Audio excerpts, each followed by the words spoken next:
In the far northern reaches of the kingdom of Krasis, endless fighting consumed the land as Duke Elian of the Border Marches stood atop his fortress, stunned by the nightmare unfolding before him. Where an ocean of corpses advanced relentlessly, their decaying ranks moving in unison while a toxic haze rolled forward and choked the sky itself. As panic spread among the defenders, Elian's gaze was drawn upward, and his blood ran cold when he saw a colossal warrior clad in blackened armor towering above the undead horde. The infamous Death Knight, Durian, whose presence alone was said to spell ruin, a foe so terrifying that even the greatest knights alive rarely survived an encounter with him. Realizing that their forces were hopelessly outmatched and that retreat would only hasten the fall of the kingdom once the weakening walls and gates collapsed, Elian steeled his resolve and chose defiance over despair, ordering his men to stand firm even if it meant dying where they stood. At that critical moment, a streak of red cut across the battlefield as a single mounted figure burst forward, his scarlet cloak blazing against the gray ruin like a burning flame, drawing stunned attention from every defender watching from the walls.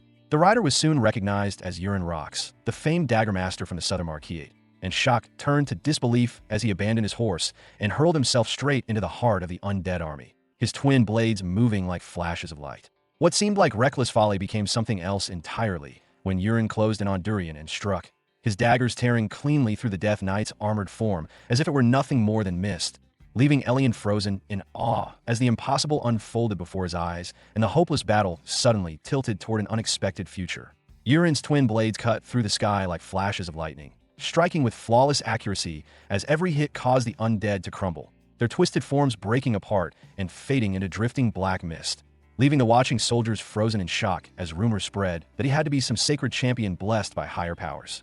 The idea almost amused Urin, because he knew the truth was far less noble, as he was simply someone who seized any power he could find, whether it strengthened his flesh or hardened his soul. Half a year earlier, his life had been nothing like this, beginning with a sudden awakening in a strange bedroom where confusion clouded his thoughts and his eyes fell on a servant rushing toward him. Her beauty caught his attention immediately, though the weapon at her side only deepened his confusion, and before he could make sense of the situation, she quietly checked on him and left to summon religious help. Still unsteady, Urin dragged himself out of bed and approached a mirror, only to feel his heart sink when the reflection revealed not his familiar fit body, but an overweight boy with soft features and unruly hair staring back at him. Certain it had to be some kind of illusion, he collapsed onto the bed again, convinced that falling asleep would restore reality.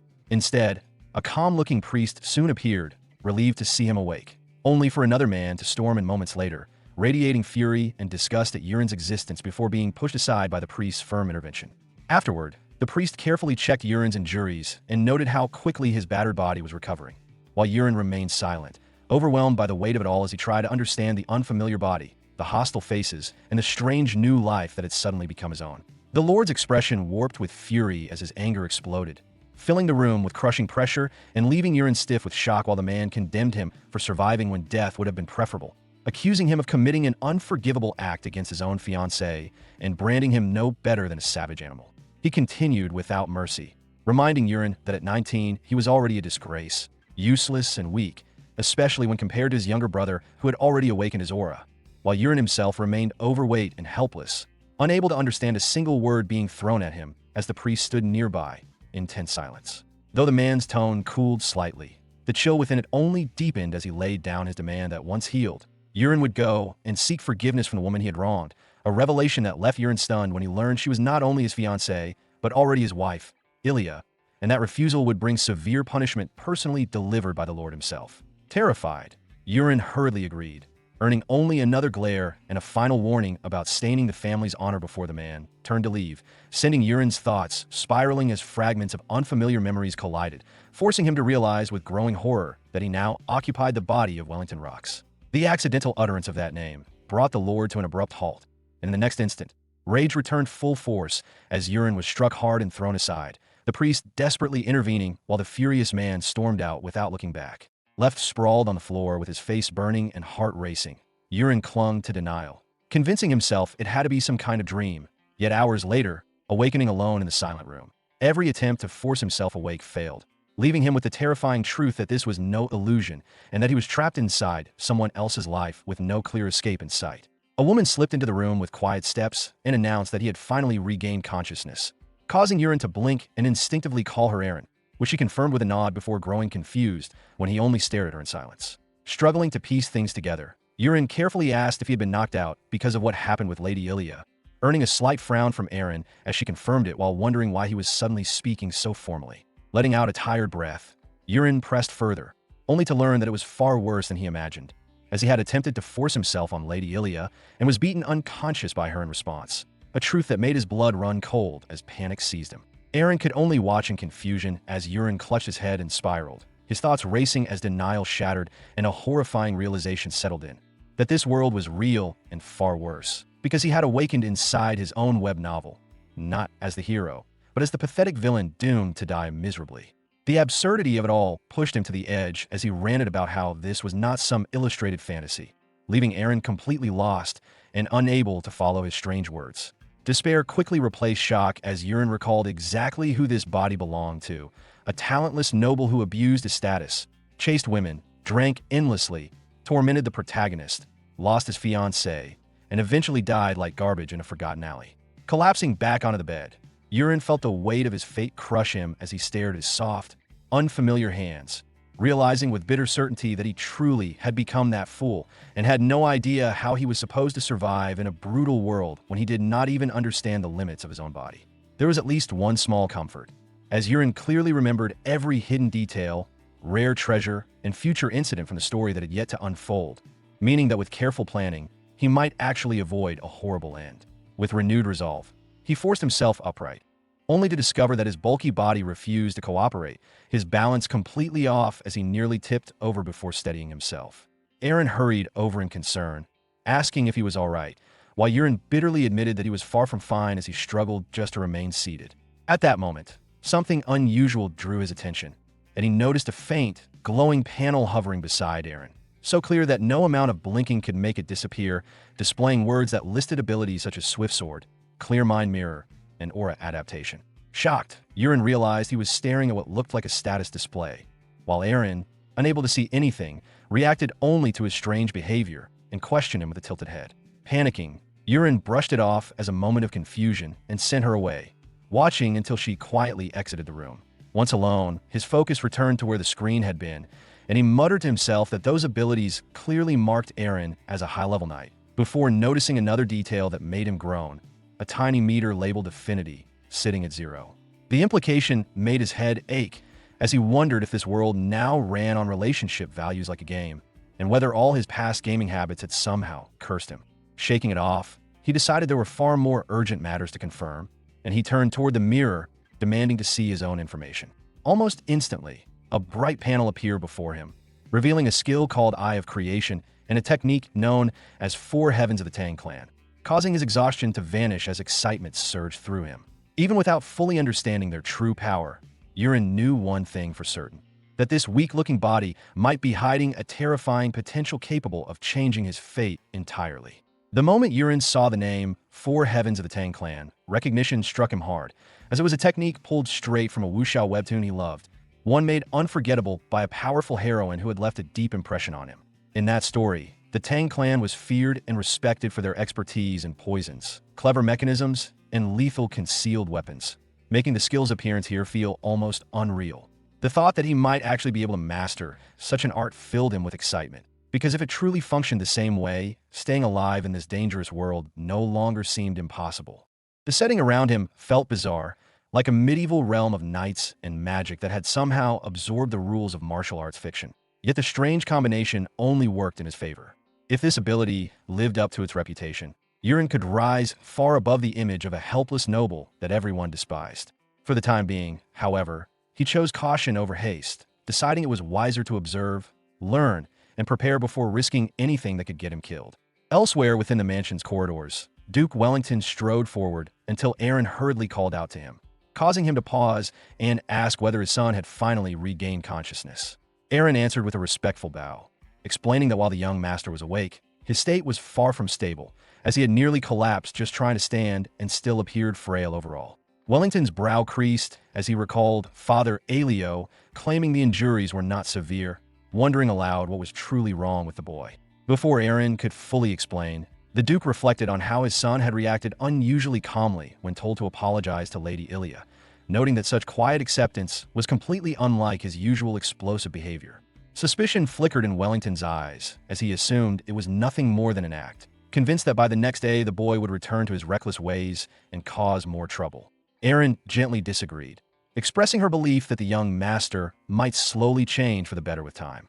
The Duke responded only with a weary sigh, turning his back as he admitted that he had abandoned such hopes long ago. His retreating figure carried nothing but disappointment, leaving Erin standing alone in silence. While far away, Yurin remained unaware that even his own father had already written him off, and that the expectations tied to this new life were buried painfully low. Wellington felt a trace of sympathy for Erin, believing the young woman deserved a life of freedom as a knight rather than being chained to someone as unbearable as his son, since serving a person with Yurin's past temperament could only be exhausting. Erin, however, sensed that something was different today, because the pampered noble who once exploded over the smallest inconveniences now appeared unusually calm, restrained, and oddly purposeful. Earlier, when she had stared at him in disbelief while questioning his strange words, Yurin had simply stated that he wanted to train and asked her to guide him to the practice grounds, a request so out of character that it left her momentarily speechless. Even after she questioned his seriousness, Yurin only responded with a quiet smile, explaining that everyone had to begin somewhere, and soon after, the two stepped out into the vast halls of the Rock's mansion. The endless corridors made Yurin realize just how enormous the estate truly was, and within minutes his breathing grew heavy, his legs shaking under his own weight, yet he stubbornly forced himself forward. He knew that staying in bed would only keep him trapped in this bloated body forever, and that thought alone pushed him onward. Although his eye of creation now allowed him to see the status of others, the four heavens of the Tang clan technique remained sealed, and he had no idea what conditions were needed to unlock it. Servants lining the corridors watched them pass with hushed voices and mocking looks, and while Yurin felt their disdain clearly, he did not protest, understanding that the former Yurin Rocks had earned every ounce of hatred through arrogance, cruelty, and selfishness. Even so, his hands tightened in a fist as he silently swore that he would not remain that man. Upon reaching the courtyard, exhaustion creeping deeper into his bones, Yurin finally asked whether they were close, and Erin confirmed they had reached the third training hall, a place rarely used since most knights favored the first two.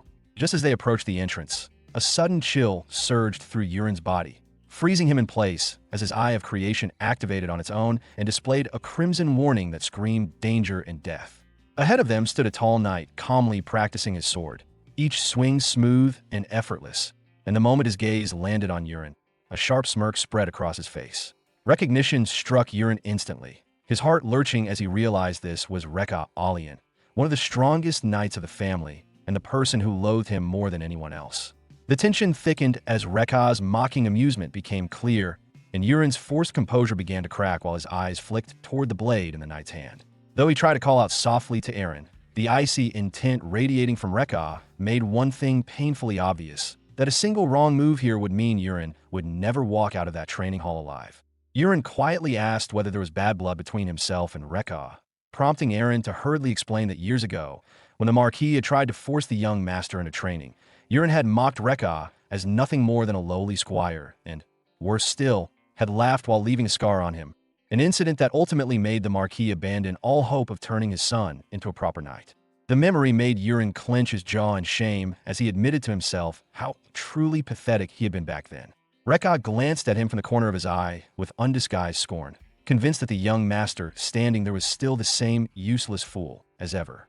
Wanting to escape the suffocating tension, Yurin asked if there was another place where he could train by himself, and Erin mentioned a fourth training ground that was old, distant, and mostly ignored due to its poor condition. Rather than being discouraged, Yurin felt relieved, thinking it was ideal since he wanted to lose weight and rebuild himself seriously without anyone observing his struggles. With a tired sigh, Erin agreed and guided him there, though by the time they arrived, Yurin was gasping for air, sweat pouring down his face from the exhausting walk alone. The hall they entered was barren and neglected, filled with dust, broken racks, and worn-out targets that spoke of long abandonment. On a small table rested several daggers, and Yurin recalled that the Tang clan was famous for its throwing techniques, which stirred his curiosity enough to pick one up and test it. He lined it up clumsily, hurled it forward with all his strength, and watched as it struck the ground uselessly, sliding toward the target before stopping short. Annoyance washed over him as he realized just how weak and untrained his body truly was, and his hope that such an action might awaken the Tang clan's martial art faded instantly when nothing happened. Seeing Erin watching, he hastily brushed off the failure, acting as though it had only been a casual test, then decided it was better to begin at the very basics by improving his endurance instead. Declaring that he would run laps around the hall, he told Eren she was free to rest or do whatever she wished while he trained on his own. Eren could only stare in disbelief as the young master actually began running, his heavy footsteps echoing through the empty space. While elsewhere in the mansion, even his father wondered how long this unfamiliar determination would last, because for the first time in his life, Euron Rox, the laziest noble of them all, was sweating by choice. 3 weeks slipped past, leaving the Lord stunned by what he saw, because the son who once avoided effort like a plague had not skipped a single day of training, and the change in him was impossible to miss. The excess fat had melted away from his body, his round cheeks sharpened into clean lines, and with his jaw and features restored, the young man now carried a striking, almost refined appearance that made the Lord quietly question whether his hopeless child had finally matured. Away from prying eyes, Euron stood in his room wiping sweat from his neck, deeply satisfied with how far he had come, even though one problem stubbornly remained, as the martial techniques of the Sichuan Tang clan still refused to awaken no matter how hard he pushed himself. Letting out a slow breath, he decided that if an entire month passed without progress, he would stop waiting and start stealing the so-called destined chances meant for the story's hero. At that moment, Eren arrived with a tray in hand and placed before him a bowl of Chirin soup, a specially prepared dish known for strengthening the body while burning away excess fat. Euron accepted it with appreciation, though inside he couldn't help grumbling about how dull it was to eat the same thing day after day without change. When Eren noticed his displeasure and questioned it, Euron admitted his frustration at having eaten nothing else for weeks, only for Eren to bluntly remind him that he was training to become a knight, not indulging himself. She firmly pointed out that even the respected Marquis relied on Chirin soup after intense training, leaving Euron with no choice but to stop complaining and accept it. With a resigned nod, he convinced himself that if this strange tradition truly helped his body, then enduring it was worth the trouble. He lifted the spoon and swallowed a mouthful, but the moment it touched his tongue, something felt wrong, as a sharp tingling spread and his stomach twisted uncomfortably. A faint ringing echoed in his mind as a glowing message appeared before his eyes, warning him of poison, and Euron froze in shock, staring at the bowl as the terrifying realization hit him that his so-called miracle meal might not be nourishment at all, but something far more dangerous. The instant the poison alert appeared, a second message followed, stopping Euron's racing thoughts cold as it announced that the conditions had been fulfilled and the Sichuan Tang clan technique had finally awakened. He could only stare in stunned silence, caught between excitement and disbelief, as it slowly sank in that the very poison he had nearly panicked over had become the key to unlocking the martial art he had struggled to access for weeks. Elsewhere in the mansion, Lord Wellington sat near a window, quietly reflecting on his son's unexpected dedication and praising his effort in his heart, when a gentle knock interrupted his thoughts. His second wife, Kaina, entered with graceful steps, carrying a tray of tea and lightly remarking on how deeply lost in thought he seemed.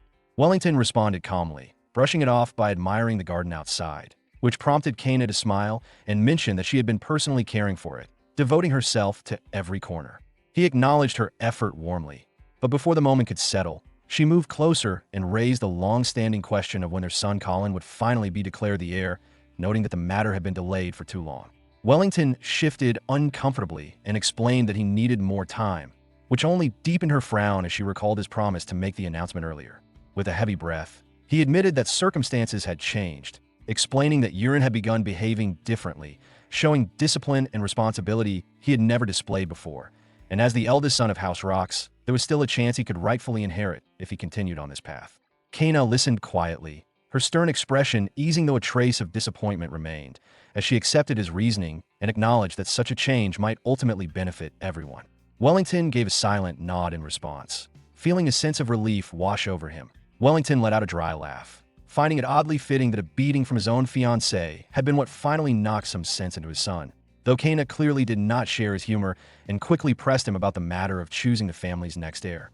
The Lord answered evenly that 3 weeks of effort meant nothing yet, explaining that it was far too early to reach any conclusion and that he intended to watch Euron a while longer before deciding, while also making it clear that if his eldest son slipped back into laziness and disgrace, Colin would be named successor without hesitation.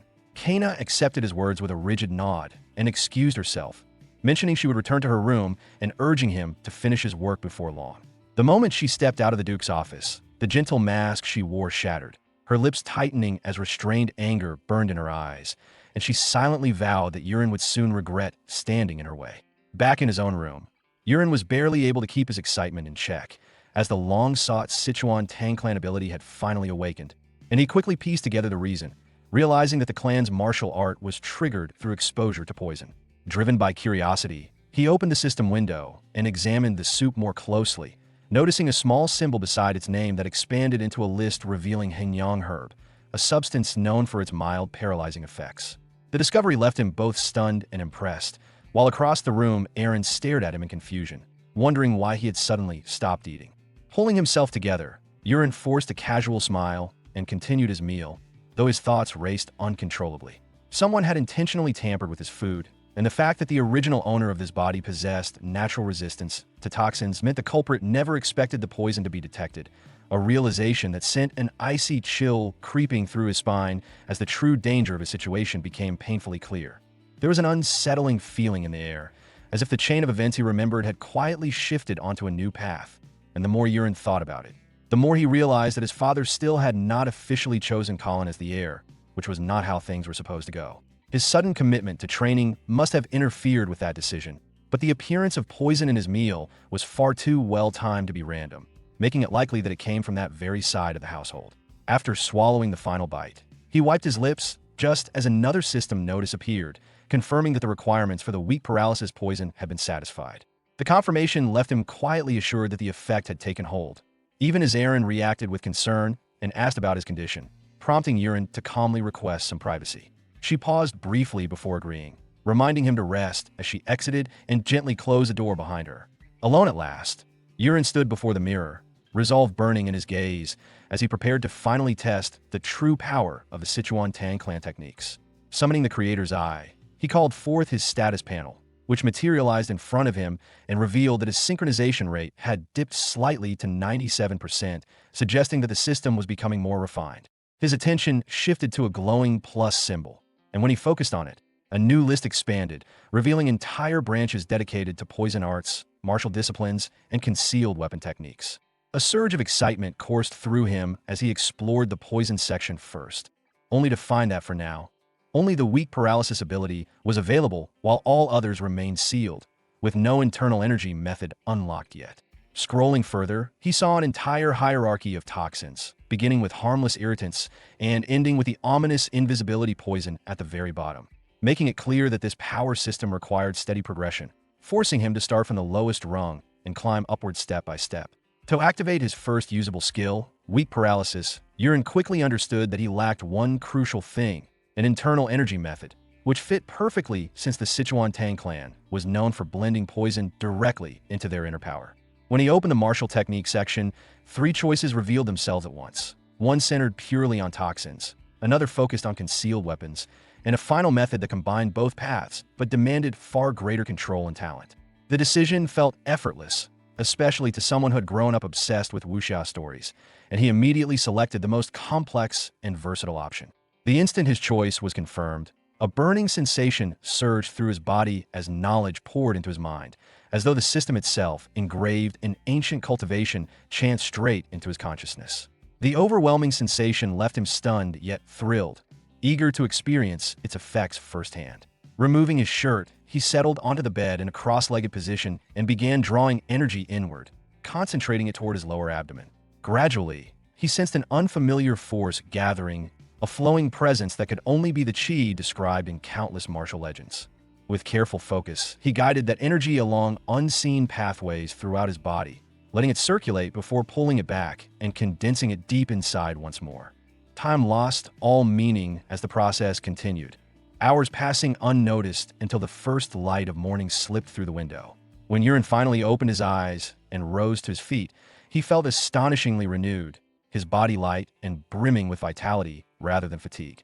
The stories had been true after all, as training through the night had not drained him but sharpened every sense, making the air feel crisp, the world vivid, and even distant movements outside the window clear enough for him to notice the flutter of wings and count passing birds without even looking.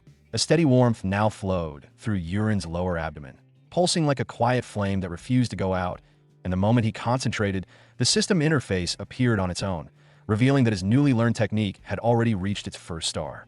Before he could dwell on it, he sensed a familiar presence outside the door, and soon after, Aaron entered to wake him, only to pause when she noticed how alert and energized he looked. Realizing he had not rested at all, she questioned him with concern, but Aaron simply admitted he had stayed awake through the night without feeling the slightest fatigue. Though Aaron urged him to rest before pushing his body again, Aaron refused, insisting he felt better than ever and was ready to continue training immediately. Left with little choice, Aaron agreed to prepare breakfast and stepped out, silently wondering when the once sluggish young master had begun carrying himself with such strength and confidence. Later that day at the training grounds, Aaron stood before a table lined with daggers and picked one up, curiosity and anticipation mixing in his chest as he prepared to test his progress. The instant he focused on the target, a glowing aiming mark appeared before his eyes, eerily similar to a game interface. With a sharp flick of his arm, the dagger shot forward and pierced the center of the target perfectly, releasing a faint purple glow upon impact. Shock and excitement surged through Aaron as he realized the throw had been flawless, while Aaron watched from nearby in utter disbelief at what she had just witnessed. Still riding the thrill, Aaron brushed it off casually, pretending it was nothing more than the result of hard work finally bearing fruit, even as he knew deep down that something far more extraordinary had begun. Aaron stood frozen in shock, her eyes wide as she struggled to accept what she had just witnessed, because something like that simply should not have been possible. Aaron couldn't suppress a pleased grin, amused that this was likely the first time he had ever seen her so completely speechless. Wanting to be sure it wasn't a fluke, he reached for another dagger and steadied his breathing as he gathered his focus once more. As he prepared to throw, a surge of force rose from his dantian and rushed through his arm like a sudden strike of lightning, filling him with confidence. With a crisp, decisive movement, he hurled the blade with everything he had, and it tore through the air like a cannon shot, smashing straight into the target and breaking it apart in an explosion of splinters. Aaron could only gasp, unable to form words, while Aaron watched the destruction with open satisfaction. He casually joked about his accuracy. The memory of winning an online tournament surfaced briefly, making the moment feel strangely familiar. When Aaron asked what he was talking about, Aaron laughed it off and instead asked if she noticed anything unusual about him. After studying him carefully, Aaron hesitantly admitted that he seemed even slimmer than before, though nothing else stood out to her. Her inability to sense anything beyond his appearance made something click in Aaron's mind, and he realized that internal energy was completely undetectable to others in this world. That meant he alone possessed a hidden power no one else could perceive, and as that truth settled in, a calm, confident smile slowly spread across his face. For the first time since arriving here, he felt certain that the game had truly begun. Aaron chuckled quietly, feeling confident since every dagger he threw was hitting the bullseye without fail. After 2 flawless throws back-to-back, a wide grin spread across his face as he decided to make things more interesting. He aimed carefully and tossed another dagger so skillfully that it stuck right into the handle of the one already lodged in the target. Proud of his trick shot, he admired it with satisfaction. Aaron stood nearby, eyes wide in amazement, completely taken aback once more. After a brief pause, she frowned and asked if she could give a try. Aaron shrugged and handed her a dagger without hesitation. Taking a deep breath, Aaron focused hard and threw with everything she had, but the dagger fell to the ground with a dull clatter, missing the target completely. Frustration crossed her face as she quietly admitted this kind of skill just wasn't her forte. Just as Aaron was about to offer some encouragement, something surprising happened. A small status window suddenly appeared above Aaron's head. His eyes grew wide with shock. He noticed she had unlocked a new ability called Direct Cut, which could be used with any weapon. Excited, Aaron decided to test if he could use the skill too. Aaron folded her arms, annoyed that her skill hadn't activated yet, but stepped aside as Aaron grabbed a broken wooden sword from the rack. She shot him a doubtful look, silently asking what he planned to do with such a useless weapon. Aaron just smiled and raised the sword high, feeling a surge of power flow from his dantian through his arms. With one strong swing, the air cracked sharply, and the broken sword flew like a missile, hitting the target right in the middle and smashing it to bits. The sound of the powerful strike echoed across the training hall, leaving Aaron speechless while Aaron beamed with pride. Aaron watched with wide eyes, amazed as she asked what kind of move that was. Aaron, still catching his breath, scratched his head and said he wasn't sure. Maybe all the practice was finally paying off. Aaron frowned, shaking her head firmly, convinced that training alone couldn't cause something like that. Yurin gave a small smile and lowered his voice, asking her to keep what happened between them for now. He explained he was still experimenting and promised to explain everything later, asking her to be patient. Though puzzled, Aaron agreed quietly. The day passed without incident as the staff finished their work and prepared to leave. One of them was a quiet man named Peru, who gave a polite nod before walking away. Watching him leave, Yurin's happy expression faded, replaced by cold suspicion. Narrowing his eyes, he activated the creator's eye, revealing details about Peru. Name, no special affinity, but skills like poison touch and agile movement. A chill ran through Yurin's body. He muttered that he had found the one who had been slipping poison into his food. A faint smile crossed his lips as he decided to test his powers. Whispering the name of a paralysis spell, a dark green glow gathered on his fingertips. An arrow-shaped light hovered before him, pulsing with toxic energy. As he aimed it at Peru, the man suddenly froze mid-step, trembling as if realizing too late that something dangerous was coming his way. Peru spun around, panic flashing in his eyes as he tried to speak, but found his body frozen. His voice cut off suddenly, and then he collapsed, unable to move. Yurin calmly stepped forward, crouching beside him with a satisfied grin. He noted the poison's effect lasted about an hour, then lifted the unconscious man onto his back and carried him to a quiet place. Night had fallen, the air heavy and cold, and as the paralysis began to fade, Peru's body twitched. Yurin tapped his cheek lightly, urging him awake, and asked if he remembered who he was. Terror filled Peru's eyes as they snapped open. Yurin's tone sharpened, demanding a clear answer if he wanted to survive. He instructed Peru to blink once for yes and twice for no. Peru blinked once. Leaning closer, Yurin asked again if he had poisoned his food. Peru's gaze grew cold, but he blinked once more. Yurin guessed right and pressed further, asking if the poison had been the Hanyang herb. Peru shuddered, blinking once again to confirm. Yurin's eyes darkened with suspicion as he asked if Martianus Kana had given the order. This time, Peru blinked twice. Yurin's expression hardened, warning him not to lie. He said he could sense dishonesty and that lying again would cost him his life. Closing in, Yurin's presence felt heavy and threatening as he demanded once more if Kana had sent him. Peru's face drained of color as he shook his head wildly, denying the claim again. Yurin looked him over carefully and sensed the man was telling the truth, but decided to play along for now. Calmly, he reached into his pocket and pulled out a small black pill. He told Peru to take it, called paralytic poison. Though hesitant, one sharp glare from Yurin made him swallow it. Yurin's voice stayed steady, but carried a warning. Peru had exactly 1 month to live unless he got the antidote from Yurin. Otherwise, his insides would slowly dissolve. If he wanted to survive, he had to obey completely. Peru nodded desperately. Yurin placed his hand on Peru's head and ended the paralysis, making the man gasp as feeling returned.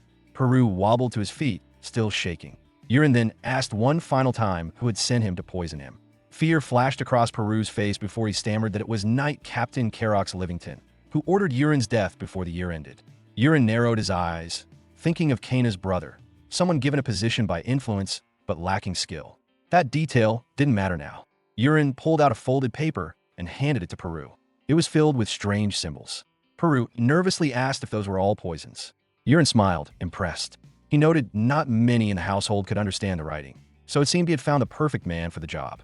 Yurin ordered Peru to buy more poisons from the black market and use Carrick's money to pay for them, demanding every toxin he could find, including the one Peru already had, to be ready by the next night.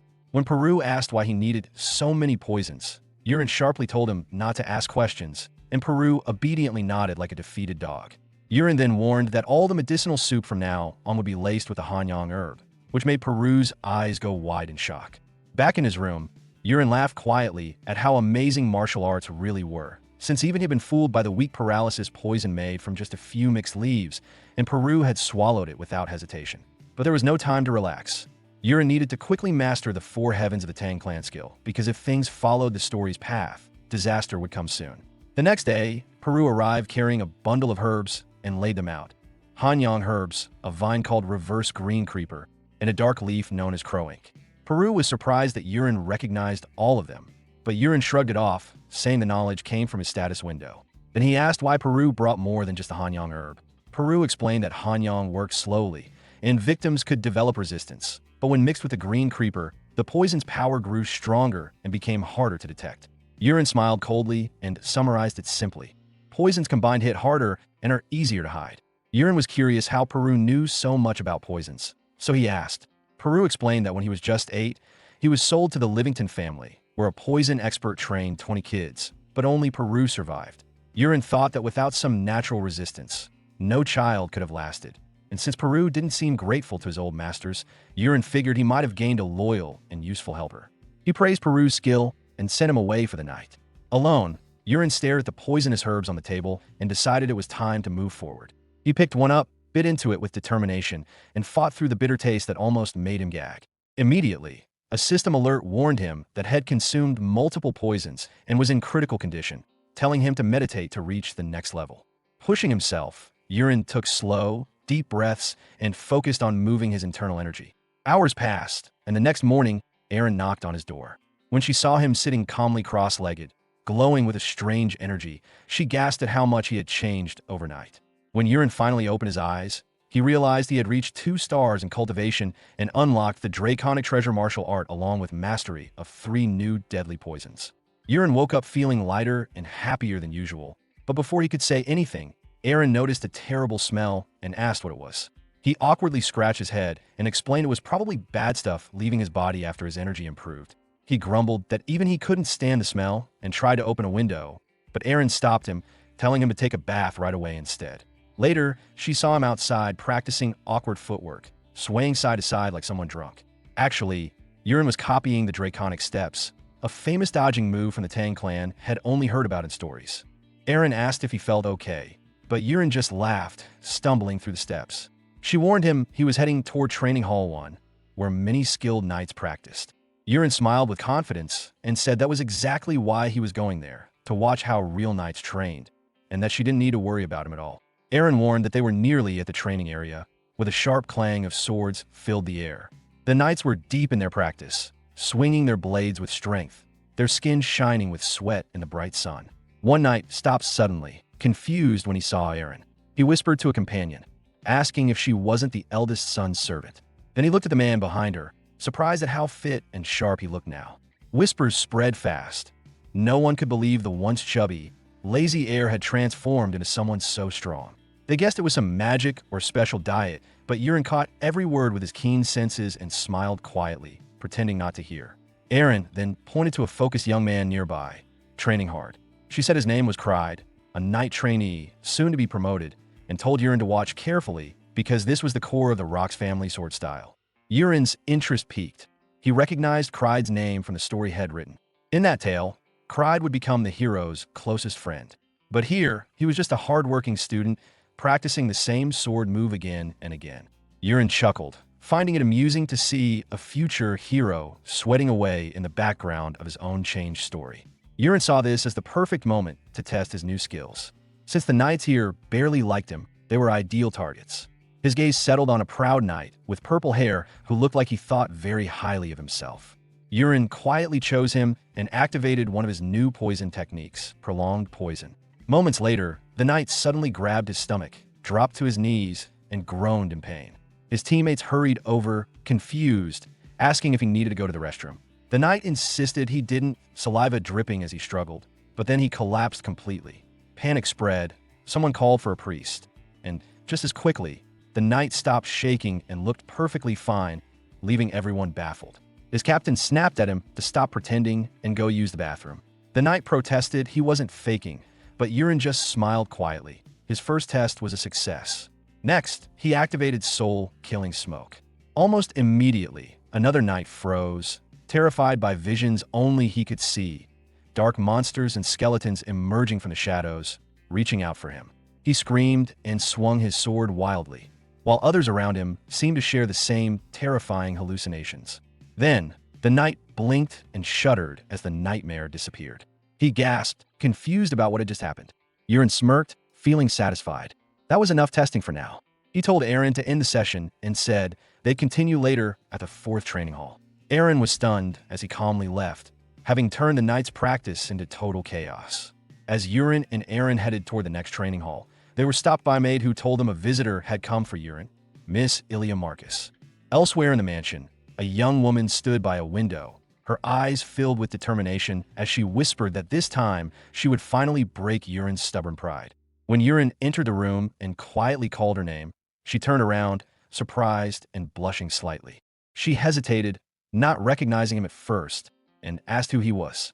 The maid had already announced Ilya's arrival, and Yurin knew exactly who she was, his fierce and strong-willed fiancée.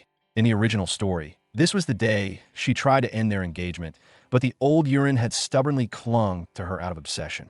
Now, things were very different. With a small smile, he introduced himself as Yurin, mentioning it had been a while since they last met. Ilya blinked, amazed at how much he had changed and how much weight he had lost in just 2 months. She was surprised by his calm attitude and wondered if he planned to get revenge for the past. Yurin shook his head gently, his expression softening as he thanked her for being the push he needed to change. He lowered himself to one knee, sincerely offering to accept her decision if she wanted to end their engagement, but mainly just wanting to apologize properly. Ilya was speechless, quietly wondering who this new Yurin was and what had happened to the old one. Yurin gave a sheepish smile and called himself the useless son of the Rock's family, bowing deeply to apologize once more for all the trouble had caused. Ilya was caught off guard by how genuine he seemed.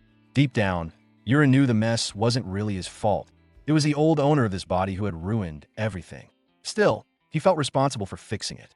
Ilya wasn't just any noblewoman.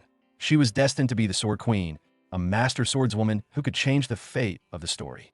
In the original tale, she was the one who pulled the hero from despair and even defeated the final villain. That meant, even if their engagement was doomed, Yurin needed her as an ally.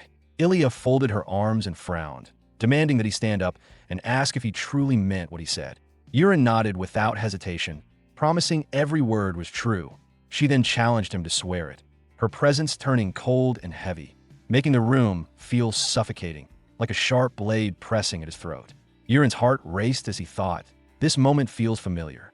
Ilya warned him that if he went back to his old foolish ways, he would regret it. Surprised by her fierce tone, Yurin quickly mumbled something about a mysterious myriad poison of the electric divine art, hoping to lighten the mood. Ilya blinked, confused by the odd phrase, while Yurin straightened up and finally relaxed enough to breathe again. Ilya blushed deeply and quickly left, warning Yurin that she'd be watching him carefully and that if he messed up again, she'd end their engagement. No excuses allowed. Yurin gave an awkward smile and promised he wouldn't fail her, which only made Ilya's cheeks burn even more as she walked away. Later, in the Duke's study, Wellington asked if Ilya had found Yurin and what her decision was. She replied firmly that she wasn't breaking the engagement just yet. Her father always said people don't change, but rumors said Yurin had, so she wanted to see for herself if the spoiled boy she once knew was really gone or if the kind child she remembered had returned. She decided to give him another chance. Wellington raised an eyebrow, but chuckled, telling her that if Yurin slipped up, she should beat some sense into him and take good care of him. Ilya agreed, though she felt awkward admitting she had already told her father she planned to break the engagement. When Wellington asked if she planned to visit Yurin before leaving, she shook her head, saying he was busy training and she didn't want to disturb him. As the day passed, Yurin kept wondering why his father had suddenly called him to the study. When he arrived, Wellington greeted him with a teasing grin, joking about whether Yurin even knew who he was talking to. Yurin looked puzzled, not understanding the joke, but his father laughed it off and praised him for working hard lately. Then, his tone became serious as he asked if Yurin knew why they were meeting. Yurin guessed it was about starting his night training, and Wellington nodded proudly, saying he was right and even sharper than before. He then announced it was time for Yurin to learn the Rock's family's old sword techniques. But Yurin hesitated and respectfully said he wanted to focus on throwing weapons instead. Wellington frowned, clearly unhappy, and snapped that such skills were crude and better suited for thieves, not noble knights. He added that with those tricks, Yurin wouldn't even scratch a low-level monster like a Borik, much less defeat one. Yurin smiled quietly and proposed a bet. If he could beat a Borik using throwing daggers, his father would have to accept his choice. Wellington sighed in disbelief, calling his son stubborn beyond reason. He said Borik's scales could only be broken by aura, and no amount of training could pierce them. But Yurin's eyes shone with confidence as he replied that his father wouldn't mind betting on it. Wellington laughed darkly, shaking his head. He agreed, saying he'd personally put an end to Yurin's foolish pride and see how far his recklessness would get him. When his father asked about the conditions of the bet, Yurin confidently stated that if he managed to kill a Borik using only his dagger, he would be free to train however he wished. But if he failed, he promised to follow any order his father gave without hesitation. That night, as he prepared for the challenge, Yurin felt relieved that Eren hadn't told anyone about his secret practice. Tomorrow was the real test, and he wondered how many attempts it would take to break through the Boric's thick armor. To boost his chances, he decided to take more poisonous herbs to strengthen his myriad poison divine body and push it to a higher level. Suddenly, he heard footsteps and saw Aaron entering with a message from the Marquis. The duel was scheduled for noon tomorrow in the first training hall. Aaron sighed, surprised that even she knew about the bet. Aaron nervously laughed, explaining that the news had already spread through the entire estate. Everyone was eagerly waiting to watch him fail, with many joking that he would faint or run away as soon as he faced the Boric. Aaron smirked quietly, thinking that while they mocked him now, he would make sure this day was remembered for a completely different reason. Aaron muttered that with all the rumors flying around, half the estate would probably come just to watch. Aaron agreed, mentioning that even the Marquis had made sure the training hall would be filled for the event. Aaron sighed, calling it the cost of being well-known, then asked what she really thought would happen. Aaron smiled confidently, saying she believed today was the moment he'd prove everyone wrong. That night, Aaron pushed his myriad poison divine body to its third level, feeling a powerful energy rushing through him. The next day, the long-anticipated duel finally arrived. The stands were packed, the crowd's voices mixing between jeers and cheers, some mocking, others rooting for the young master. Aaron groaned, calling the whole thing embarrassing. Then Wellington stepped forward, asking if Aaron was ready. Aaron nodded, but complained quietly about the huge audience. His father chuckled, explaining he had only told the family's court wizard, but somehow the news had spread everywhere. The wizard stepped up and announced he would start with a basic summoning spell. Aaron's heart pounded as he prepared to witness magic in action for the first time. Suddenly, a bright lightning bolt struck the ground, and when the smoke cleared, a massive, terrifying creature appeared. Aaron froze, stunned. It was the very beast he had created in his own story, now standing in front of him in real life. From the swirling smoke, a Boric appeared, a sea creature nearly 1.5 meters tall, its shiny scales sparkling in the sunlight and sharp fins twitching threateningly. The crowd gasped and stepped back, some too scared to even look at it. But Aaron couldn't help but grin, impressed.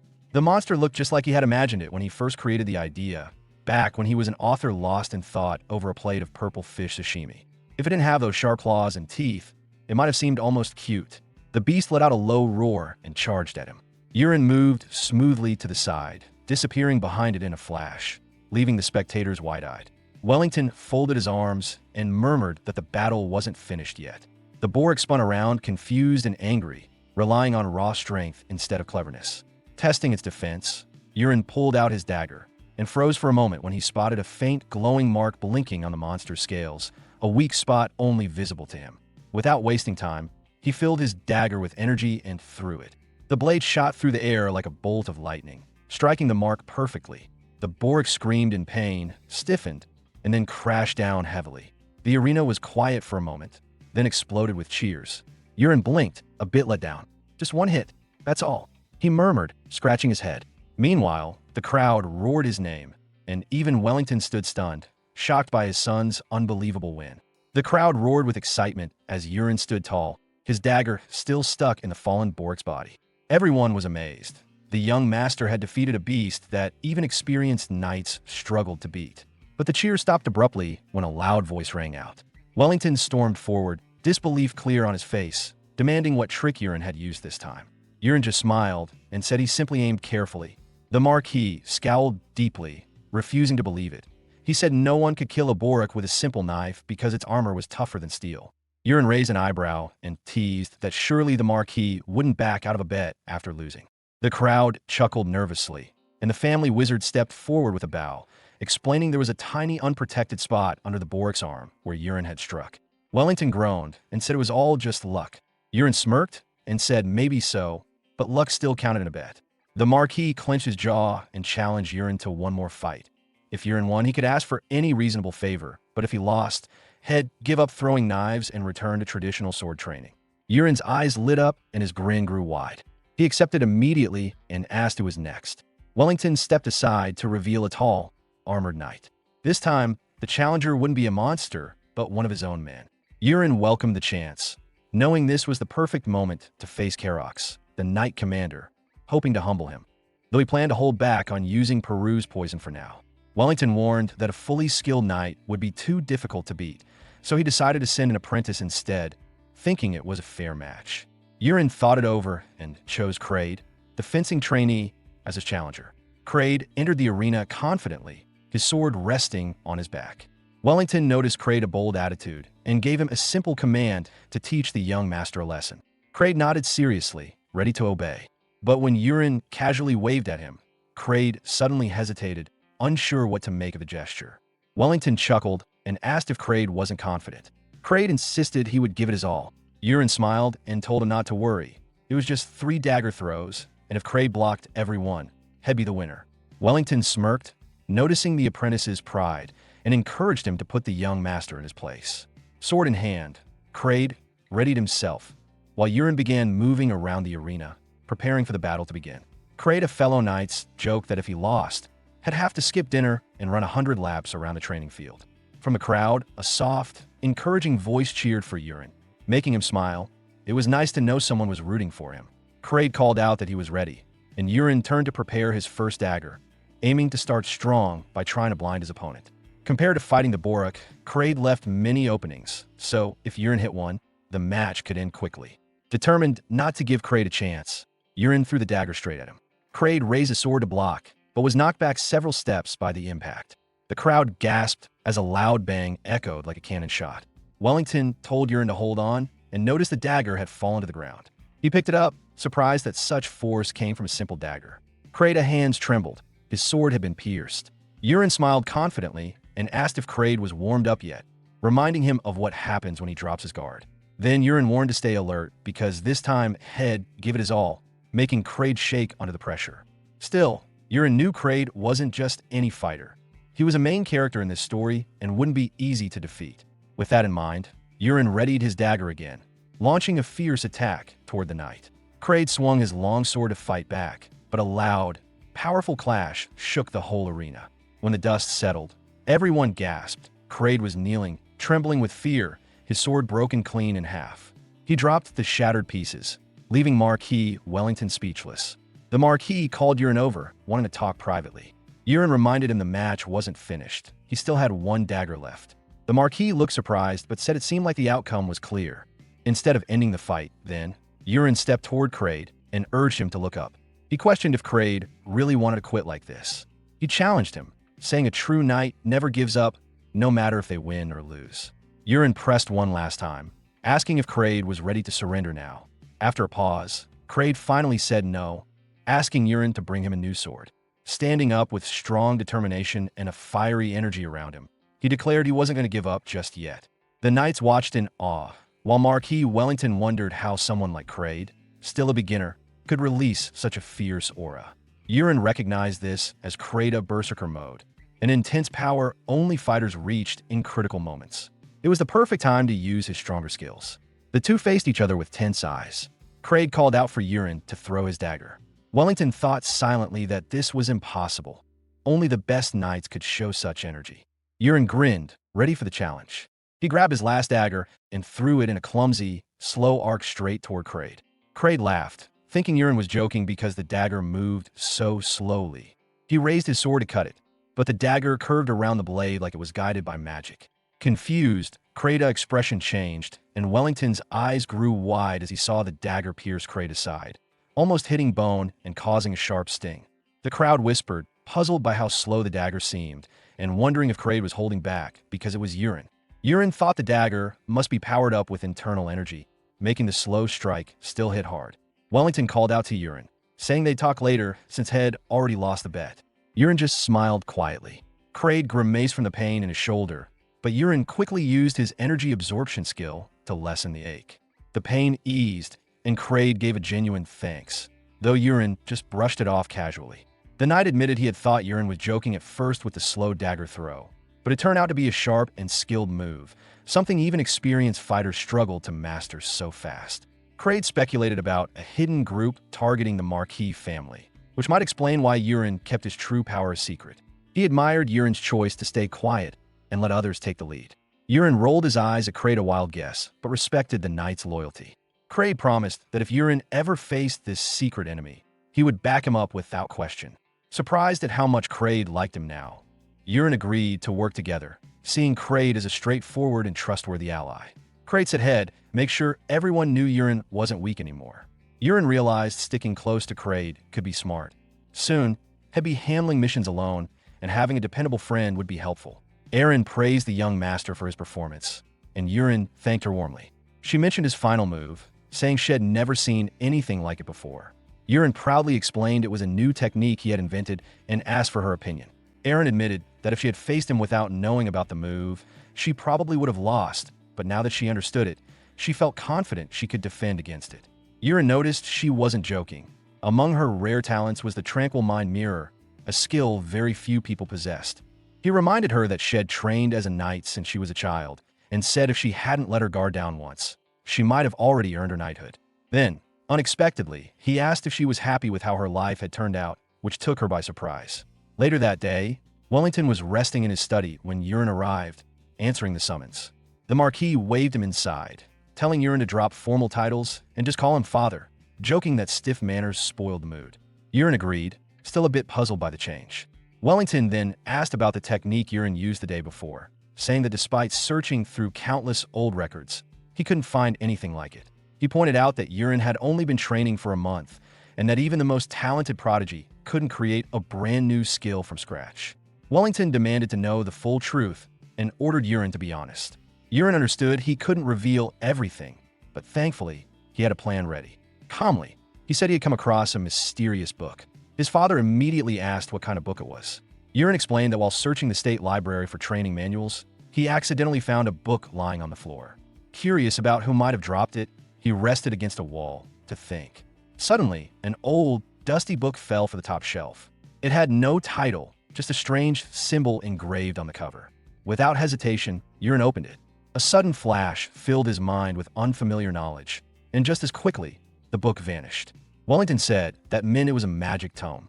Yurin agreed, explaining that magic tomes were like personal guidebooks created by powerful mages to pass on their skills.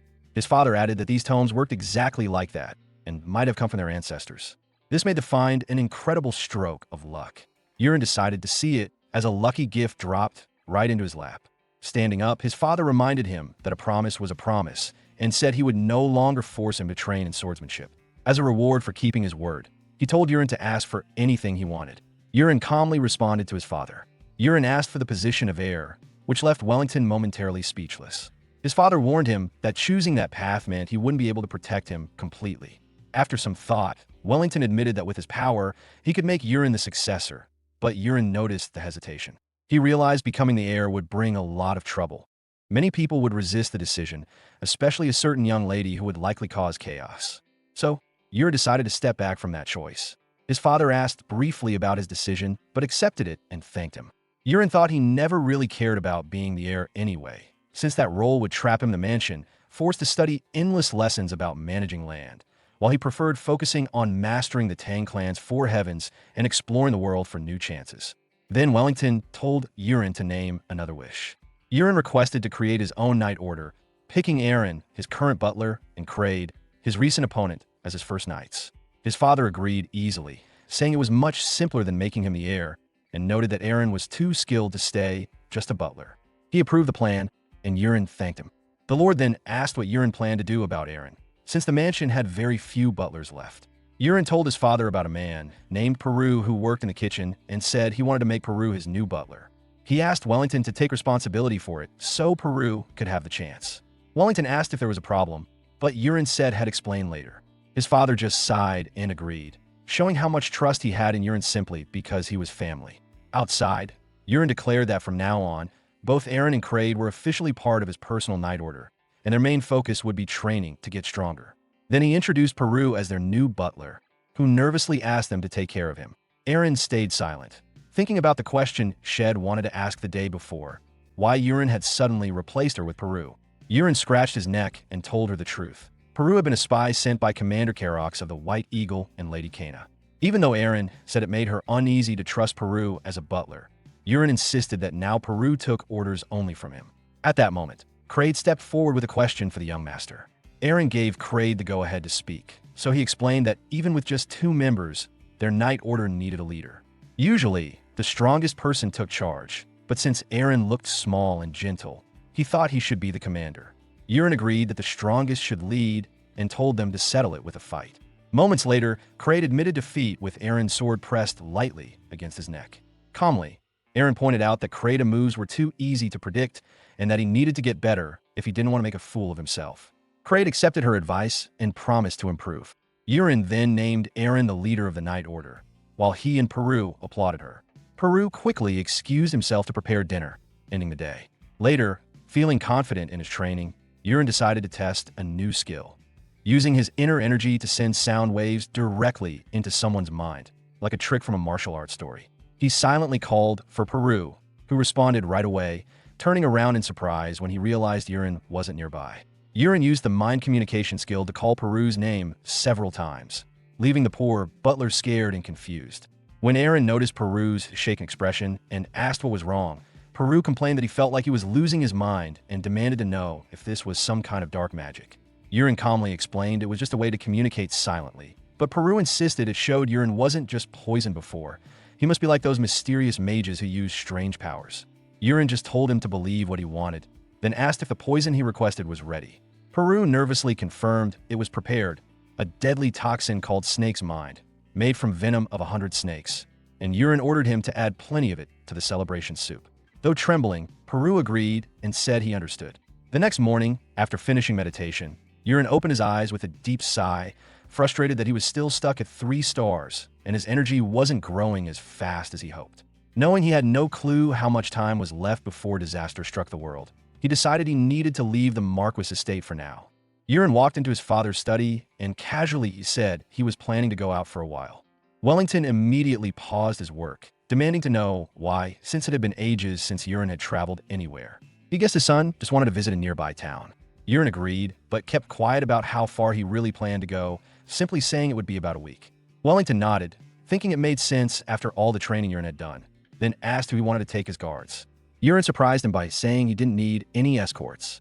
His father looked at him like he was crazy, reminding him he was the eldest son of the Marquis and couldn't just roam around alone. Yurin insisted it was just a quick trip to a nearby place, and that having guards would draw unwanted attention. Wellington snapped back, warning that the world was dangerous, and even though Yurin had gotten stronger, he still worried because of the poison incident. Yurin knew poisons couldn't hurt him now, but he saw arguing would waste the whole day, so he finally agreed to go along with his father's plan. His father asked when he planned to leave, and Yurin said he'd go in about 2 days. Wellington immediately decided to arrange a proper escort for him.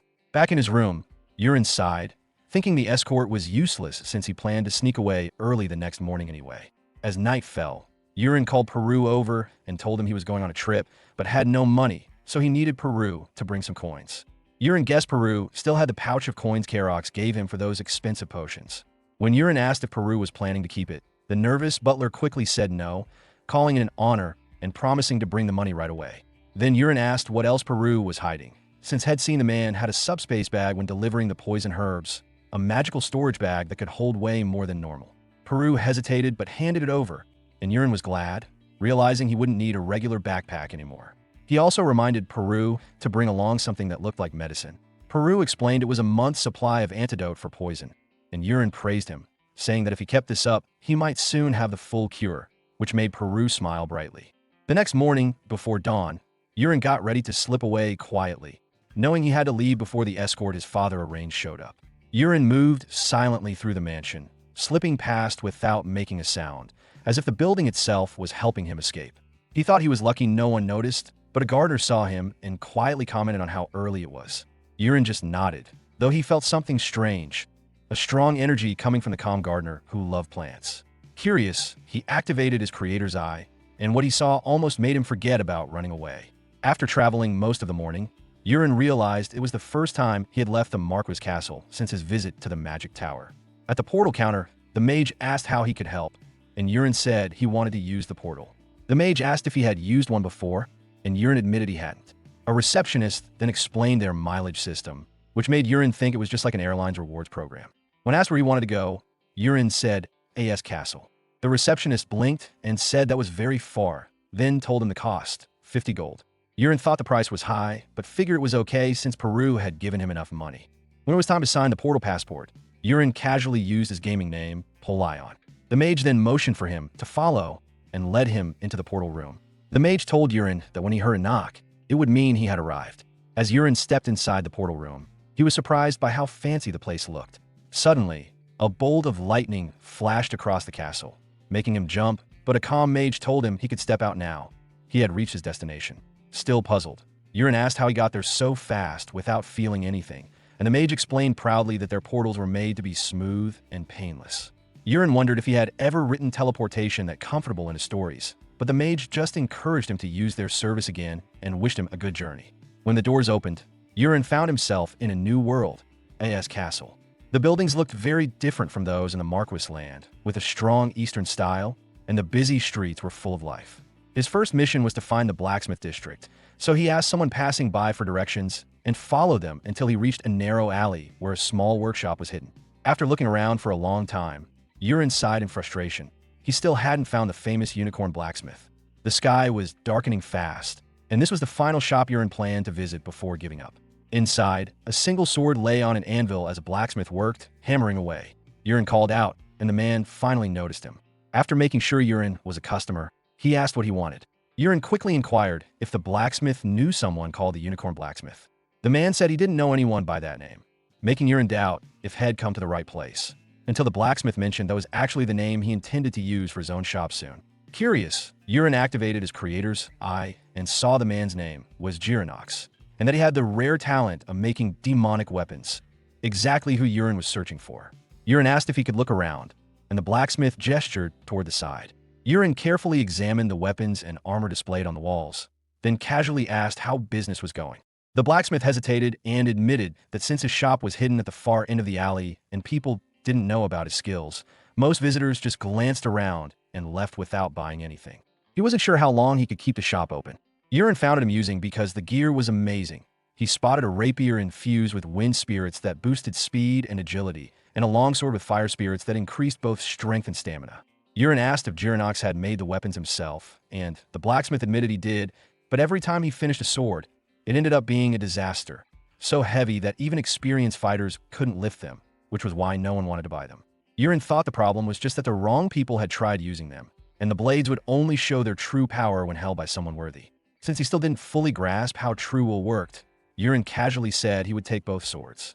Jiranox insisted they were failures, but Yurin said they'd make perfect gifts for Aaron and Kraid, even though these weren't the treasures he originally came for. Yurin moved on and asked if the blacksmith had any old, rusty weapons lying around. Jiranox didn't understand why he'd want junk, so Yurin showed him a box full of dusty, worn-out tools. The blacksmith said he had planned to sell that scrap as a bulk lot since it was basically useless. Yurin picked up one particular piece, saying it was exactly what he was looking for. Jiranox watched and explained that he hadn't made that weapon. It had already been in the warehouse when he started working there, and he had no idea where it came from. Jiranox almost threw the dagger away as useless junk, but decided to keep it in the end. Yurin said he wanted to buy the dagger too, which made the blacksmith look surprised.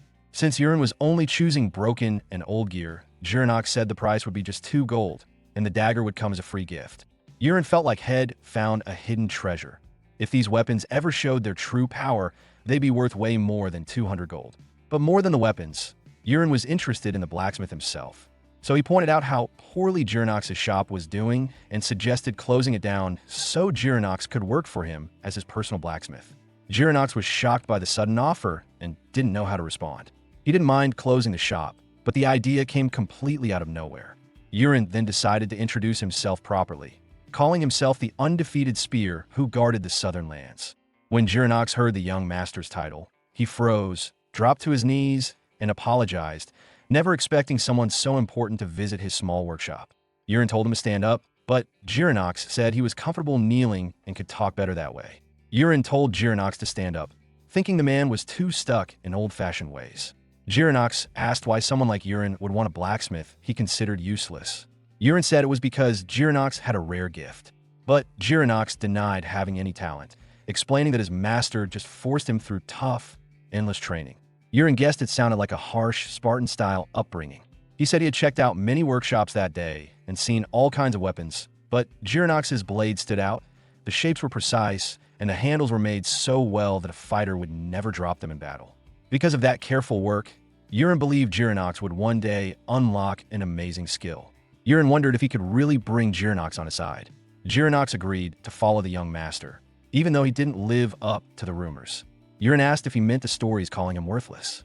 To show a little fun, Yurin touched the dagger's tip with his finger and called forth its power with his blood, making the blade reveal itself as the Agnes relic of a million forms. The dagger slowly floated up into the air on its own. Jirinox watched, stunned, thinking it looked like some legendary ego sword. Yurin knew that in the original tale, this treasure was meant to be the hero's ultimate prize. The system asked if Yurin wanted to make a soul contract with Agnes, and he agreed right away. The soul showed up in a new form, sounding annoyed and asking who he was to try and bond with it. Yurin guessed it was upset because he didn't have any mana, but its rude tone was surprising. The weapon grumbled that it was crazy for someone like Yurin to want to connect with it. Yurin casually said a great prophet had told him to do it, though he completely made that up. Agnes shot back, wondering why a prophet would waste time on him. Still, it asked if he understood its powers, and Yurin said yes.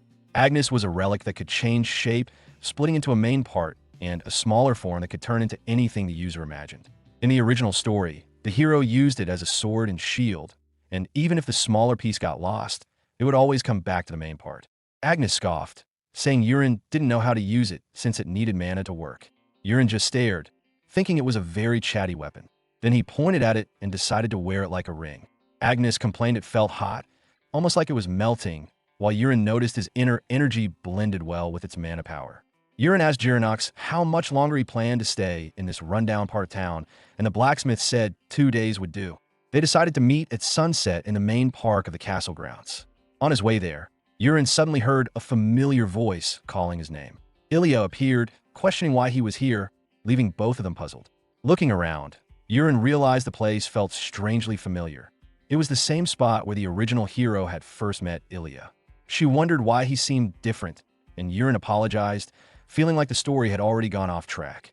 Ilya got off her horse and reminded him to answer a question. Yurin said he was looking for a blacksmith. She thought it odd since the Rox family had plenty of blacksmiths already. Yurin explained he wanted to hire one personally.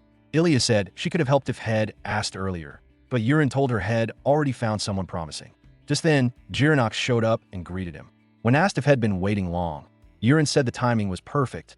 He started to introduce Ilya as his fiancée, but before he could finish, someone urgently called out for the team leader. As they were getting ready to leave, the knights asked who the young man was. Ilya called over Musk and introduced him as her fiancé, Yurin Rox.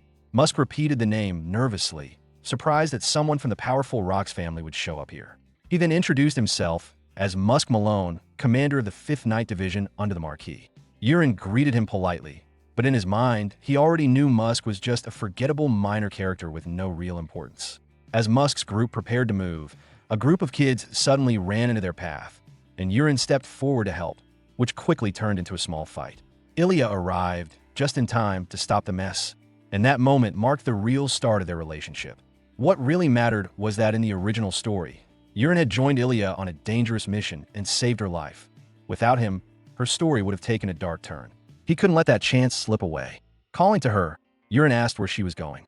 Ilya explained that orc attacks were rising near AS Castle, and her team had been sent to deal with them.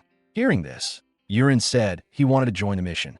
When she asked why, he said he was still training and needed real battle experience to improve. She warned him it would be risky, but Yurin shrugged, saying he was at least very good at running away if needed. Ilya paused briefly before agreeing and told Musk to prepare a horse for Yurin. Musk hesitated, warning that this wasn't some easy trip and that orcs were dangerous, so they couldn't afford to be careless, especially since he sensed no mana from Yurin and didn't want to babysit anyone.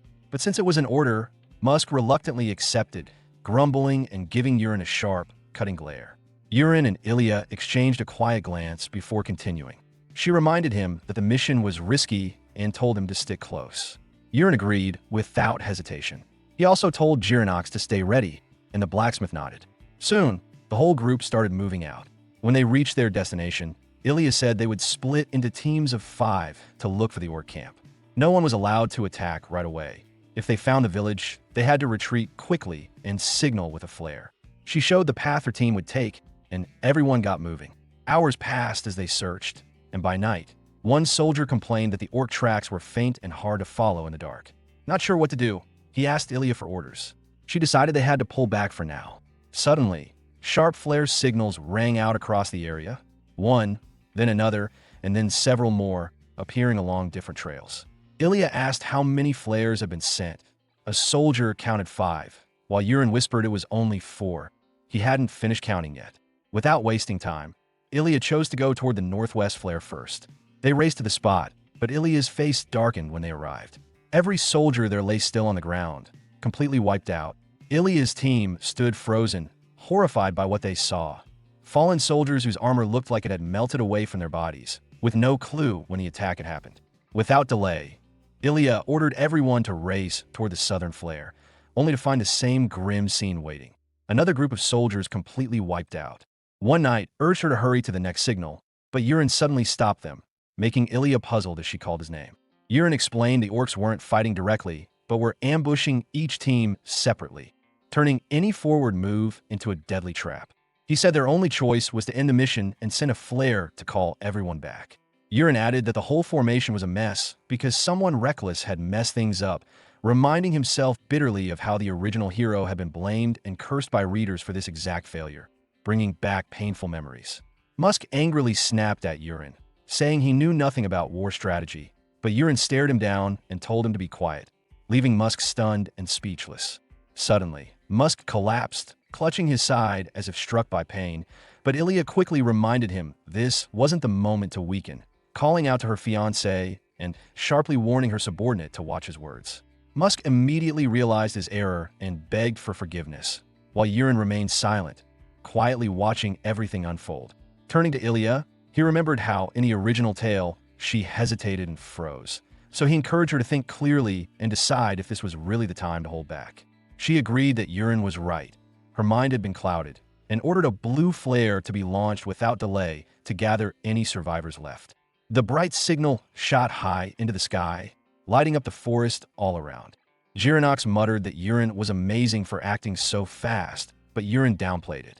The blacksmith pointed out that reinforcements would arrive soon, but Yurin doubted it, believing most soldiers wouldn't return because the cursed Karuta was likely hunting them down. When Girinox asked what was next, Yurin calmly said this was what a true battle looked like.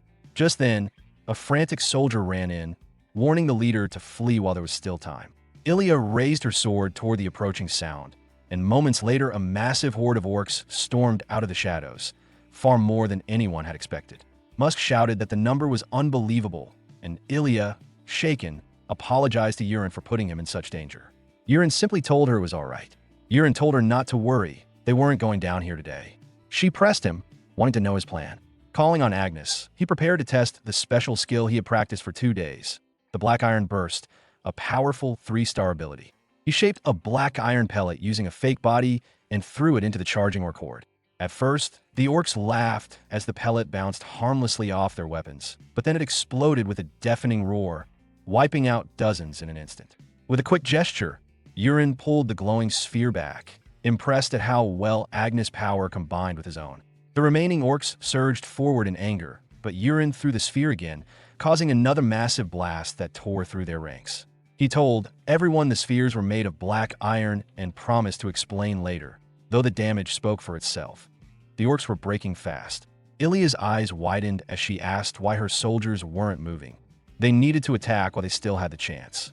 She charged forward, cutting down one orc, while her soldiers fought desperately to bring down another. In the distance, an orc froze in fear, suddenly noticing a huge red figure looming over him. Shaking, he looked up just as the creature grabbed his head with one enormous hand. Ilya and her group spun around at the sickening sound of bones cracking. She gasped, asking what kind of monster that was, as the giant crushed the orc skull like it was nothing.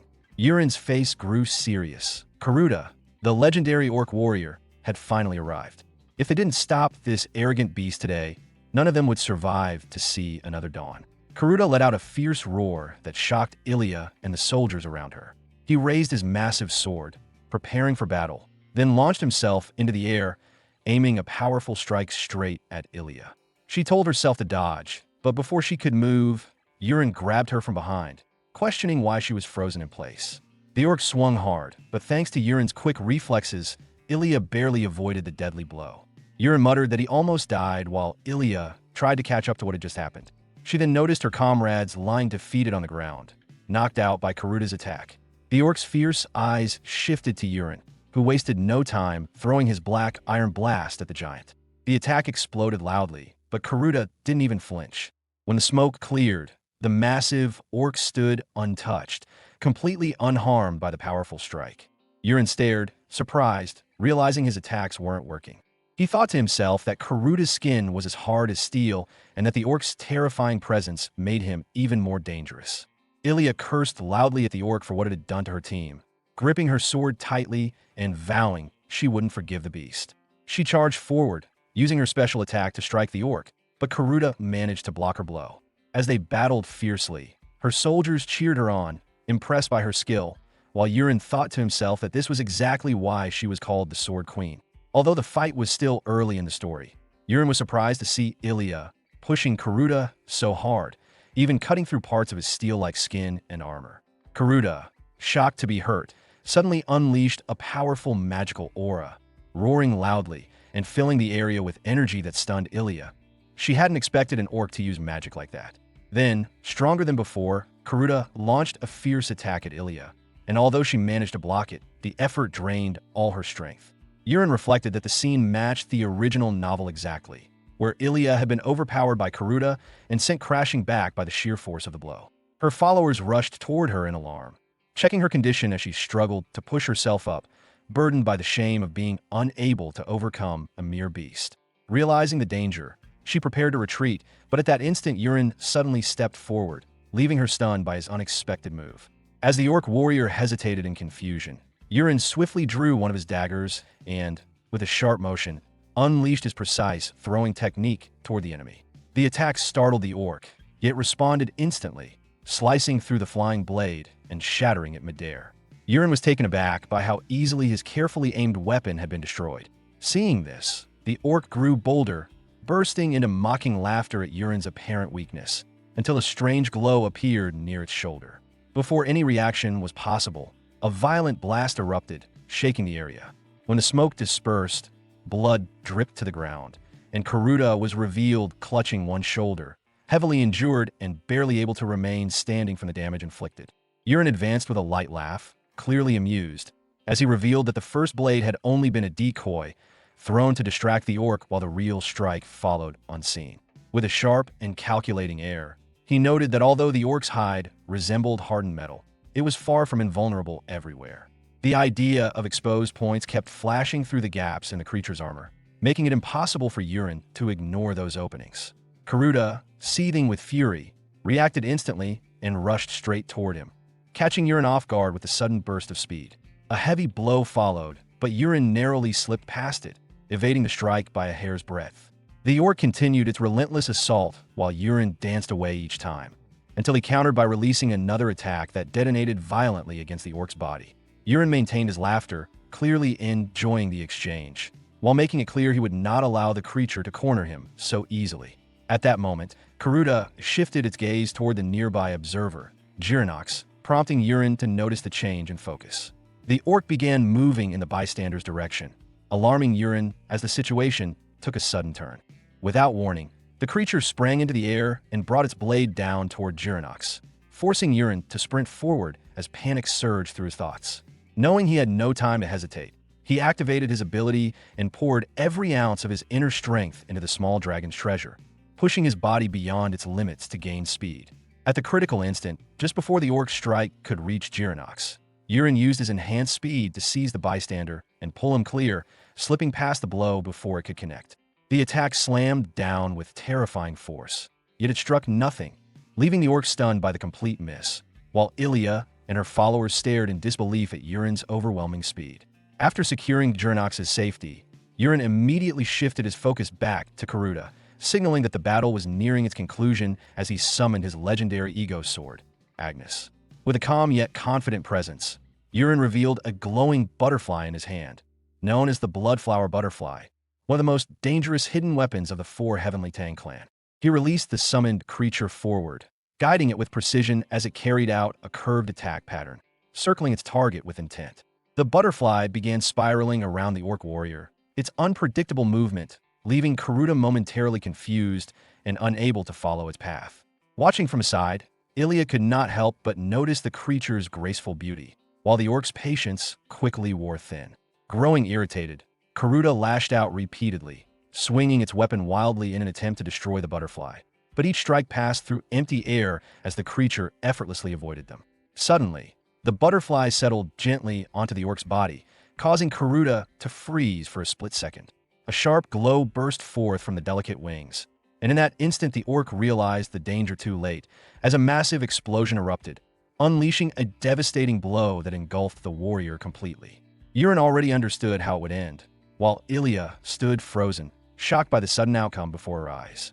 Yurin reflected inwardly that although he had not been completely certain, the immense force he poured into the bloodflower butterfly was more than enough to punch straight through the orc warrior's chest, and the result proved that judgment correct.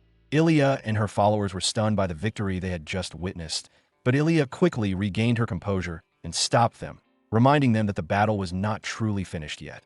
Their attention shifted to the remaining orcs, who stood trembling in place after watching their leader fall so brutally. Without hesitation, Ilya signaled her subordinates to eliminate every last one of them.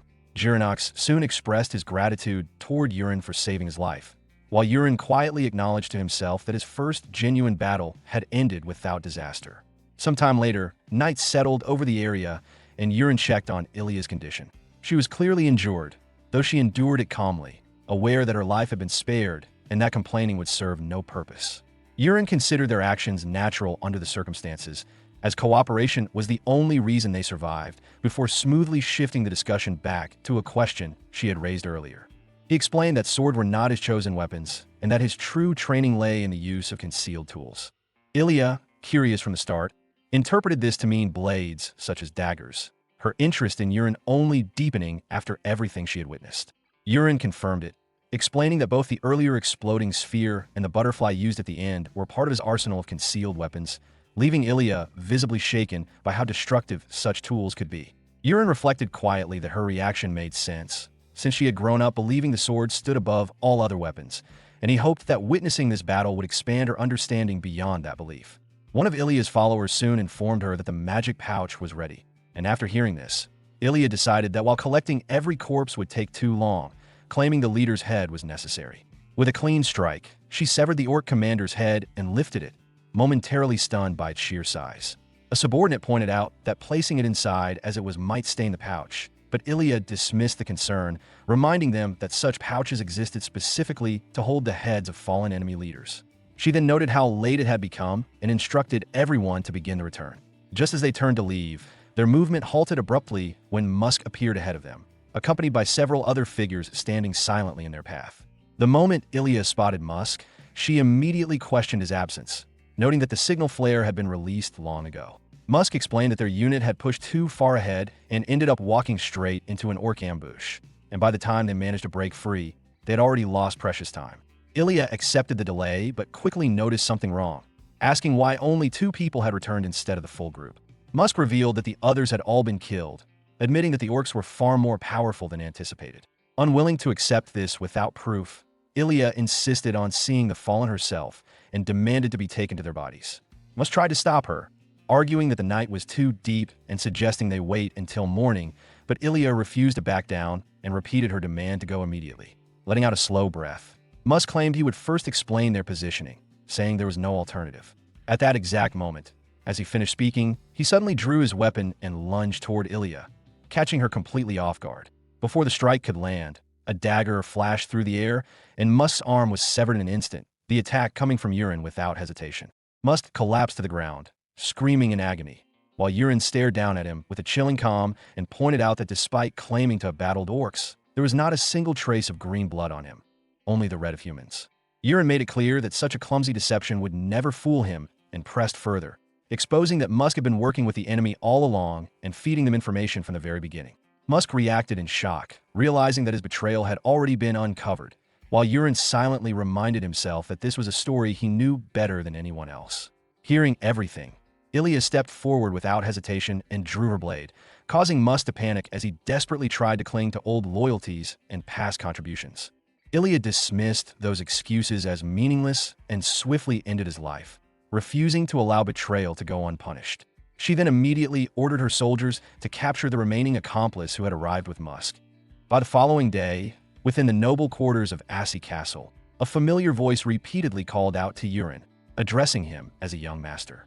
After being stirred awake by the persistent calls, Yurin opened his eyes and looked toward Jirinox, calmly asking what had happened to disturb him so early. Jirinox urged Yurin to get up, pointing out that it was already close to midday and informing him that Captain Ilya had arrived to see him. Ilya appeared soon after, dressed elegantly in a refined black outfit, and greeted him with a composed yet warm presence, leaving Yurin momentarily unsure of the situation. Still half confused, Yurin wondered why she was dressed so formally, but Ilya's expression quickly shifted as she explained that they needed to head to her family residence. Her words only deepened Yurin's confusion until she hesitantly revealed that her father had specifically instructed her to bring Yurin along. With a slightly embarrassed look, she made it clear that she was hoping he would accompany her. As Yurin looked at her more closely, he found himself thinking that the stories describing her as the most beautiful woman in the world were not exaggerated in the slightest, and he agreed without hesitation to go with her. According to the original story, this was the moment when the main character saved Ilya and was later introduced to Marquis Marcus. Ilya then informed Yurin that she would wait for him outside and told him to prepare himself before coming out. While checking his status, Yurin was surprised to see just how much her favor toward him had increased from a single act of help. A short while later, Ilya stood waiting outside, and Yurin soon joined her, expressing regret for the delay and signaling that they could finally set off together. At that moment, voices rang out from the crowd, cheering loudly and calling themselves fortunate to witness the iron-blooded knight Ilya, the warrior who had stood her ground alone against a fearsome orc.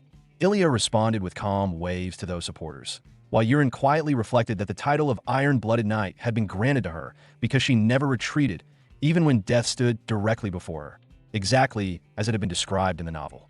As his gaze drifted aside, Yurin froze in confusion when he noticed many women shouting his name as well, calling him the Steel Magician, praising his looks, and showering him with gratitude.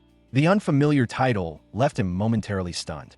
Thinking it over, Yurin concluded that the rumors must have spread through the accounts of the soldiers who survived the battle, and after witnessing his steel spheres, people had likely mistaken him for someone who wielded metal through magic. Just then, Ilya turned toward him, drawing his attention, and once again expressed her gratitude for saving her life twice. Yurin brushed it off inwardly, believing that helping one another in such moments was only natural and not something that required repeated acknowledgement. Ilya then explained that at first light that morning, she had taken her troops back into the forest to retrieve the bodies of those who had fallen. She described how devastating it was to see her soldiers remain scattered and torn apart among the trees, and with tears welling in her eyes, she admitted that one truth became painfully clear to her. If Yurin had not been there the previous day, she knew she would have met the same tragic end. Yurin listened without a word, allowing her to continue as she vowed to push herself harder than ever and grow far stronger. With renewed resolve, she made it clear that she intended to surpass all limits and would never allow herself to be defeated again. Hearing this, Yurin quietly reflected that from this moment onward, Ilya would finally awaken her true potential and mature into a warrior worthy of her destined title, the Sword Empress. Soon after, one of the mages mentioned that the Marcus estate was not far from Assi Castle. But before he could continue, Ilya cut in and explained that her father had already arranged for the family mages to transport them in comfort. She then indicated that it was time for them to leave. As the mages began reciting their spells, a portal instantly formed, leaving both Yurin and Jirinox startled by the sudden display. Ilya then calmly noted that they had entered her domain and remarked that it had been quite some time since Yurin last set foot in this place. Yurin felt a jolt of surprise as the surroundings shifted instantly, the scenery changing in a blink, and a wave of dizziness washed over him from the lingering effects of teleportation. Still feeling unsteady, he heard Jirinox wonder aloud whether all noble houses were this vast and extravagant, though Yurin could barely focus while fighting the nausea. A short while later, as Yurin had just his clothing, he realized from the situation that he was likely being led to a formal meal.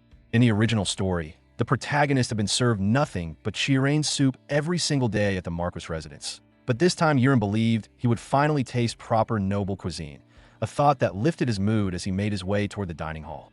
Upon arrival, he was warmly welcomed by a man who invited him inside, revealing himself to be none other than Ilya's father, Marquis Marcus. As Yurin acknowledged him respectfully, the Marquis waved away excessive manners and motioned for him to sit, which Yurin promptly did.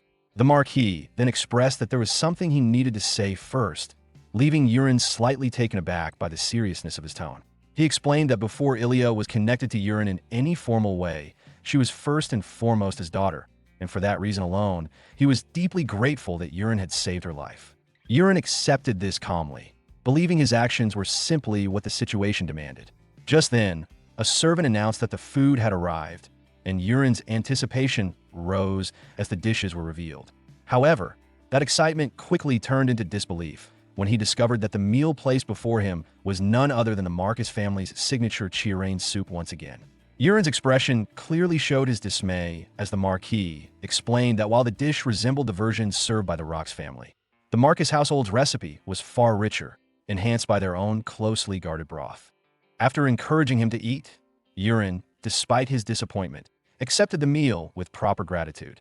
As Yurin slowly ate, the Marquis suddenly shifted the conversation and raised an unexpected question about Yurin's plans for marriage, catching him completely off guard. Unsure he had heard correctly, Yurin asked for the question to be repeated, only for the Marquis to clearly bring up the matter of when he intended to wed Ilya. The question left Ilya visibly flustered, her face instantly turning red from embarrassment. Yurin sensed that this might be a deliberate test, recalling the Marquis' status and realizing that such lingering displeasure, even after saving Ilya, suggested the man had initially held a poor opinion of him. Understanding what kind of response was required, Yurin straightened his expression and declared that if it were possible, he would marry Ilya immediately. Ilya reacted at once, stunned by his sudden declaration and completely at a loss over what he meant. Yurin then explained that he had not yet been acknowledged as the successor of his family, and that the reputation he earned from his reckless behavior in the past still caused others to view him with distrust. He stated that in order to truly stand beside Ilya, he intended to change himself completely, and once he was officially recognized as the heir, he would make her his wife. Ilya was left stunned by his resolve, while the Marquis questioned whether such a goal was realistic, reminding him that Yurin's younger brothers were famous for their exceptional talent. He challenged Yurin, asking if he genuinely believed he could rise above them and claim the position. Yurin responded without hesitation, his confidence clear as he affirmed that he would succeed. The Marquis burst into laughter, remarking that Yurin had indeed transformed just as the rumors claimed, and he declared that he would lend his support to him from now on. Shifting the discussion, the Marquis mentioned that a message had arrived from Wellington shortly before Yurin's visit. He explained that Yurin's actions had already reached the ears of Rox, likely delivered through long-distance magic. Though surprised, Yurin asked what his father's response had been. The Marquis explained that Yurin's father wished to speak with him directly later using communication magic, and after the meal, someone would guide Yurin to the appropriate chamber. Yurin accepted the news with visible concern and expressed his thanks, but as he turned his attention back to Ilya, he noticed that she had begun to pout once again, leaving him quietly puzzled by her mood. Yurin chose to set the matter aside, quietly concluding that he had at least succeeded in earning Marquis Marcus approval. Not long after, inside the communication chamber, a mage activated the spell to contact House Rox through a crystal sphere. The orb suddenly burst with light, and from within it appeared Yurin's father, his expression twisted with anger. Seeing the image, Yurin could not help but think that the scene resembled a strange beam-style projection, much like a distant call. Unsure how to begin, Yurin froze for a moment as his father's fury filled the room, then immediately showed remorse for his actions. Despite his anger, Yurin's father quickly checked whether his son had suffered any injuries, and Yurin reassured him that he was completely unharmed. After clearing his throat, his father sharply questioned him, demanding to know whether the rumors were true about saving Ilya and defeating the Orc commander. Yurin hesitated before responding, downplaying everything by claiming it had only been a matter of fortunate timing. His father clearly did not fully accept that explanation, but decided to leave the details for later and instead asked when Yurin planned to return home. Yurin informed him that he would be back the day after tomorrow, which noticeably pleased his father. Just as the tension seemed to ease, his father added one final instruction, telling Yurin to bring his brothers along upon his return, a request that left Yurin staring ahead in complete shock.